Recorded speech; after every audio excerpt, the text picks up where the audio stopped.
welcome back into Cherry Pickin, presented by FanDuel Canada, North America's #1 sportsbook. Right now on FanDuel, you can honestly find some great live player goal totals. That one of the more fun markets, I would say, to play. Just place a bet and get to watch that player all season long. One of the more adjusted lines, you'll see Alex Ovechkin. His line was set at 40.5 to begin the season. Now it's down to 38.5. A guy who's had a relatively slow start as well, Tage Thompson. His line is at 43.5 goals, so you can play the over-unders there. Just a lot of different NHL specials that you can't really play anywhere else. But for today's video, we're going to be looking at buy low, sell high for week 4. So we have 2 guys that are going to be selling and 3 guys to buy low on. All right, so the first guy we're going to be selling high on is Travis Konecny on the Philadelphia Flyers. Through 9 games, he has 8 goals, 3 assists, 2 power play points. He's shooting at or scoring at almost a 26% rate to start off the season on this Philadelphia Flyers team. A little bit unrealistic to think that he's going to continue to have a 26% shooting percentage. He definitely looks good, and so do the rest of the Philadelphia Flyers, but this is definitely the highest value you're going to have on Travis Konecny, so why not get rid of him? And if you look deeper into the numbers too, you can kind of see that maybe it's not sustainable. He's 46th in expected goals for this season, but has the tied second for most goals with 2 guys like David Pastrnak and Sam Reinhart, 2 guys who expected goals for are right around 5. Konechny's is at 3.5, so you can kind of see the margin of difference there. To make matters worse as well, if you're looking at his expected goals for just 5-on-5 play, it's down to 1.15, which is 205th in the NHL right now, so that's a lot lower. And even on his team for the entire season, 5-on-5, 9th on the team in expected goals for. So seems to be very effective on the power play, obviously, and then he also has 2 shorthanded goals to his name to start the season too. So you don't really want a guy, a special teams warrior on your team, or a guy who just relies solely on the power play,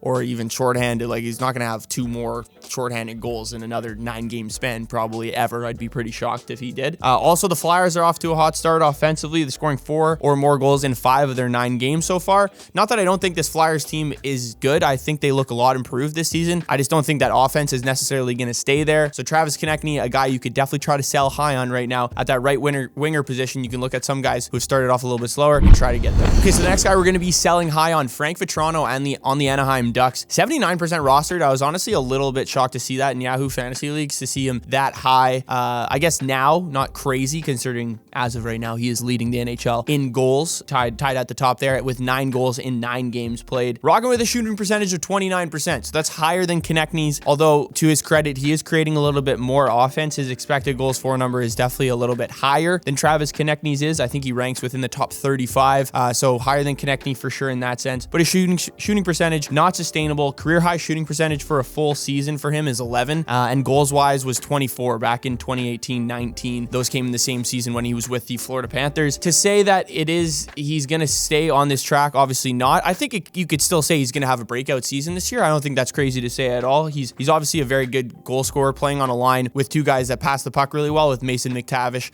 and Ryan Strome. But Anaheim is 9th last in the NHL currently in expected goals for in 5-on-5. So I don't think this offense as a whole is sustainable. So when Vatrano's numbers start to go down, this number will even start to go further down. But again, we're going to take advantage of this, take advantage of the leverage you have right now if you have Vatrano on your fantasy hockey roster, and try to get rid of him for a guy that's, you don't even need to necessarily shoot for a guy that's having a bad start to the year. You can shoot for a guy who's having like a middle start to the season, but a guy who's always technically been scoring a few more goals, because it's a pretty easy selling point saying, yeah, I have the guy on my team who's leading the NHL in goals. So definitely try to trade Frank Vatrano right now. I don't think his value is going to get any higher at any point of the season than currently. Okay, so the first guy we're going to be buying low on, 98% rostered.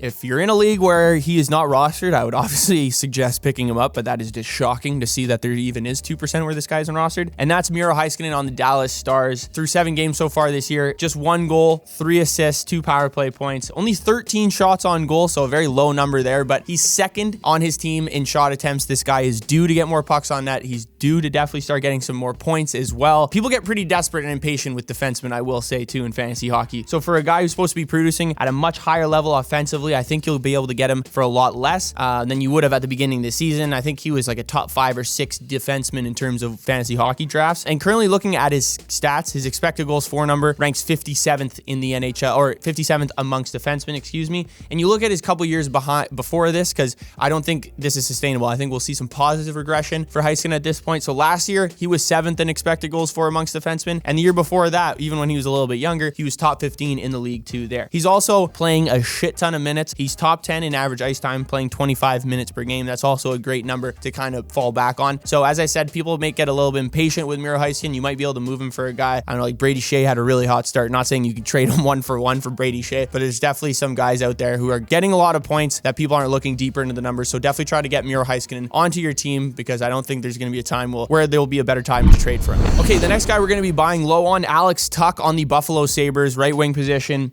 Through 9 games, just 1 goal. Definitely not a territory I think we expected to see Alex Tuch this season, but he's definitely starting to pick it up on the ice in terms of point production, and then also just on paper as well, and looking at the analytics. So his last 4 games, 3rd on the team in points with 4 points and 1 goal, but over that same time frame and span, first in expected goals for. So that's definitely a good number to see. And he has 10 high danger chances for over that same time frame, which is actually top 10 in the NHL, and also leads his team, obviously. He's playing on a line with Dylan Cousins and Tyson Jost. Playing on a line with Dylan Cousins is definitely beneficial for wingers.